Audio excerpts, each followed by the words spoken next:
एक व्यक्ति पिछले 11 सालों से जेल में बंद है, सजा याफ्ता मुजरिम है और एक हत्या के मुकदमे में उम्र कैद की सजा काट रहा है। वह माननीय अदालत को, जज साहब को एक पत्र लिखता है, आवेदन करता है कि वो पिछले 11 सालों से जेल में बंद है। क्योंकि उसके बच्चे छोटे हैं और वो पिछले 11 सालों से अपने बच्चों से, परिवार से मिला नहीं है, इसलिए उसको पेरोल दी जाए, उसको बाहर भेजने की अनुमति दी जाए, क्योंकि वो बाहर की देश दुनिया को देखना चाहता है, बच्चों से मिलना चाहता है। लेकिन जैसे ही वो खत, वो पत्र, वो आवेदन माननीय अदालत के समक्ष जाता है तो कुछ सेकंड के लिए तो जज साहब भी सख्ते में पड़ जाते हैं, परेशान हो जाते हैं, क्योंकि उस अपराधी ने, मुजरिम ने जो क्राइम किया है, अपराध किया है, वो वाकई में डरावना है, भयावह है। इतना ज्यादा संगीन अपराध उस व्यक्ति ने किया है कि हर कोई आदमी जिसने इस घटना को सुना, जिसने इस क्राइम को, इस मुजरिम की कहानी को सुना, वो सब लोग परेशान हो गए, विचलित हो गए। नमस्कार साथियों, मैं हूं आपका अपना सुशील कश्यप हरियाणा से और आप सब साथियों का स्वागत है मेरी एक और नई वीडियो में, जो कि आधारित है सच्ची घटना पर। और सच्ची घटना के आधार पर बनाई गई ये कहानियों का सिलसिला बदस्तूर जारी है। और आज की जो हमारी ये घटना कहानी है वो संबंधित है उत्तराखंड से। साथियों, उत्तराखंड की राजधानी देहरादून से संबंधित आज की हमारी ये घटना कहानी है। उत्तराखंड की राजधानी देहरादून में एक जगह पड़ती है प्रकाश नगर, जहां पर दो व्यक्ति यानी मियां बीबी, पति पत्नी रहा करते थे, जिसका नाम है राजेश गुलाटी और धर्मपत्नी का नाम है अनुपमा पटेल। उनके दो बच्चे हैं जो कि अभी हाल फिलहाल छोटे हैं। और जो काम धंधे की बात करें तो राजेश गुलाटी कोलकाता में सॉफ्टवेयर इंजीनियर है और उनकी जो धर्मपत्नी है वो अपने परिवार के साथ, बच्चों के साथ देहरादून के प्रकाश नगर में रहा करती थी। क्योंकि जो राजेश गुलाटी है और उसकी धर्मपत्नी है, उनके बीच में आए दिन तकरार, बहस और लड़ाई झगड़ा देखने को मिलता था। बहस तक तो ये सारी बातें सही थी, लेकिन कई दफा ये देखने में आया कि ये जो बहस थी, तकरार थी, वो मारपीट में कब तब्दील हो जाती थी, किसी को कानो कान खबर नहीं होती थी। इसी तरीके से एक दिन जो राजेश गुलाटी है और उसकी धर्मपत्नी है, उनके बीच में किसी बात को लेकर के बहस होने लगती है और देखते ही देखते वो बहस जो है लड़ाई में तब्दील हो जाती है। राजेश जो है अपनी पत्नी यानी अनुपमा पटेल को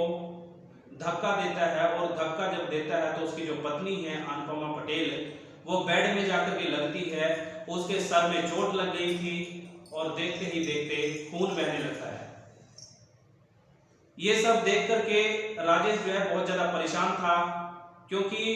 जो उसकी पत्नी थी अनुपमा पटेल, वो जोर जोर से आवाजें निकाल रही थी, जोर जोर से बीच बचाव में अपने बचाव के लिए गुहार लगा रही थी। उसी दौरान जो है राजेश ने अपनी पत्नी का मुंह दबा दिया और देखते ही देखते उसने कब उसकी हत्या कर दी, खुद उसको भी समझ नहीं आया।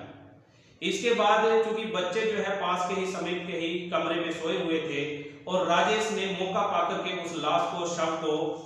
बाथरूम में जाकर के छिपा दिया। और जैसे ही उसके बच्चे जो है स्कूल में गए तो पीछे से जो है बाजार गया और बाजार से डीप फ्रिज,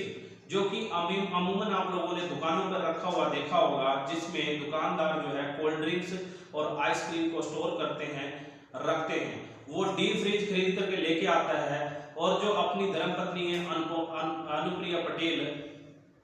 अनुपमा पटेल, उसका शव जो है उस डीप फ्रिज में रख देता है। और दिन बीतते चले जाते हैं, क्योंकि जो डीप फ्रिज है उसमें लाश जो है बिल्कुल सुरक्षित थी, उसमें बिल्कुल भी कोई गंदगी, बदबू नहीं आ रही थी।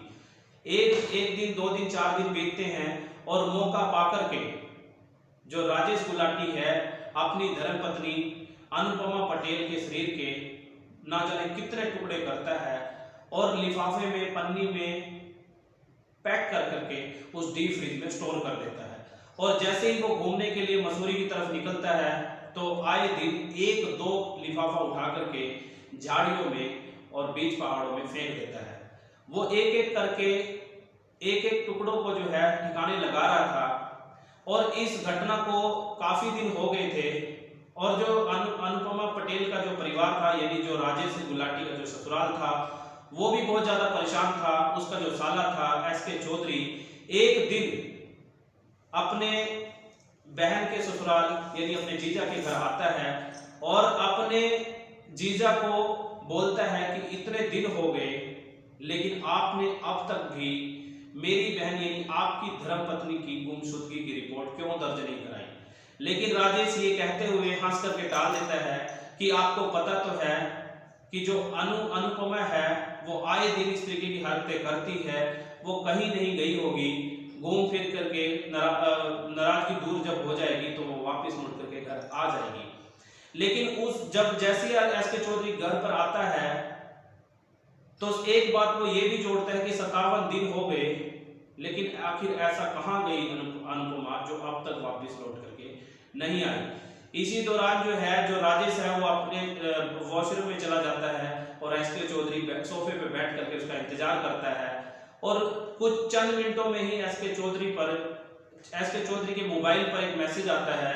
कि भैया मुझे ढूंढने की प्रयत्न ना करें, मैं अब लौट करके नहीं आऊंगी, मैं आप कभी भी वापस नहीं आऊंगी, मुझे ढूंढने का प्रयास ना किया जाए। ये जैसे ही मैसेज आता है तो एस के चौधरी अपने जीजा को यानी राजेश गुलाटी को ये मैसेज दिखाता है और उस मैसेज के साथ जो एस के चौधरी था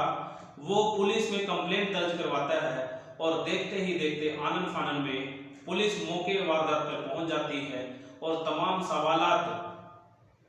एस के चौधरी और राजेश गुलाटी से करती है। लेकिन पुलिस ये कह करके लौटने ही वाली थी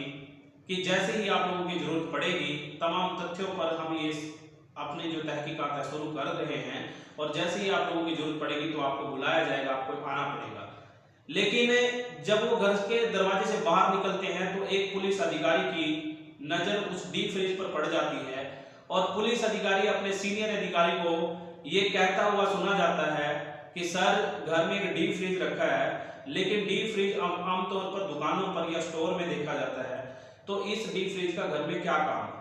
तुरंत पूरी जांच टीम वापस आती है और तमाम सवालात डीप फ्रीज को लेकर के राजेश गुलाटी और उसके साले यानी कि एस के चौधरी से किए जाते हैं। क्योंकि उस डीप फ्रीज का ताला लगा हुआ था और उस ताले को पुलिस तोड़वाती है। पहली दफा जब ये सवाल एस के चौधरी से और राजेश गुलाटी से किया जाता है तो वो आनाकानी करने लगते हैं, लेकिन पुलिस जब सख्ती से पेश आती है तो आखिरकार उस डीप फ्रीज का ताला तोड़ करके उसमें चेक किया जाता है, देखा जाता है और अंदर देखने पर पता चलता है कि डीप फ्रीज में लगभग 72 पन्नियां रखी गई हैं और एक एक कर करके उस पन्नियों को चेक किया जाता है, कुरेदा जाता है। उसमें देखते ही लगता है कि इसमें कोई मीट रखा गया है, चिकन रखा गया है, क्योंकि बहुत से लोग चिकन खाते हैं। लेकिन जैसे ही एक पन्नी पुलिस कर्मचारी के हाथ में लगती है और वो लोग भी कुछ समय के लिए डर जाते हैं, कुछ समय के लिए सकते में पड़ जाते हैं और ये सब देख करके चौंक जाते हैं कि एक लिफाफे में इंसान का हाथ रखा हुआ है। बस होता क्या है, तुरंत आनन फानन में जो पुलिस कर्मचारी अधिकारी थे उस राजेश गुलाटी को कब्जे में ले लेते हैं और पहले तो प्यार से और फिर सख्ती से उससे पूछताछ की जाती है और आखिरकार इस पूरे मामले में चौंकाने वाला फैसला, चौंकाने वाली तहकीकात सामने आती है, चौंकाने वाली घटना सामने आती है कि जो राजेश गुलाटी है उसने ही अपने पत्नी के शव को टुकड़े कर करके लगभग 72 टुकड़े करके उस डीप फ्रीज में रखा था और एक एक करके बहुत से टुकड़ों को ठिकाने लगा दिया था। उसके बाद राजेश गुलाटी को मुकदमा दर्ज करके अदालत में पेश किया जाता है। अभी मामला विचाराधीन था और मामला विचाराधीन चलता है, उसके बाद विचार किया जाता है। तमाम दलीलों के बहस के बाद आखिरकार राजेश गुलाटी को माननीय अदालत उम्र कैद की सजा सुनाती है। जैसे ही ये मामला ट्रेंडिंग न्यूज में आता है, खबरों में छपता है, तो हर घर की ताजा खबर बन जाती है, हर घर में चर्चा का विषय बन जाती है, क्योंकि इस तरीके का अमूमन ये मामला पहली दफा सामने आया था जिसमें रिश्तों को भी तार-तार कर दिया और रिश्तों पर यकीन करना भी मुश्किल हो रहा था। साथियों, इस घटना को, कहानी को सुनाने का हमारा मकसद कोई आप लोगों को परेशान करना नहीं है, आप लोगों को हताश निराश करना हमारा मकसद नहीं है। आपको जागरूक करना, आपको प्रेरित करना और आने वाले जो अनहोनी है उससे आगाह करना हमारा मकसद है। तो साथियों, आज की घटना कहानी में इतना ही। फिर हाजिर होगा, तब तक के लिए नमस्कार, आदाब, सत श्री अकाल, राम राम। फिर हाजिर होगा एक और नई कहानी को लेकर के जो कि आधारित होती है एक सच्ची घटना पर। तब तक के लिए बहुत बहुत धन्यवाद।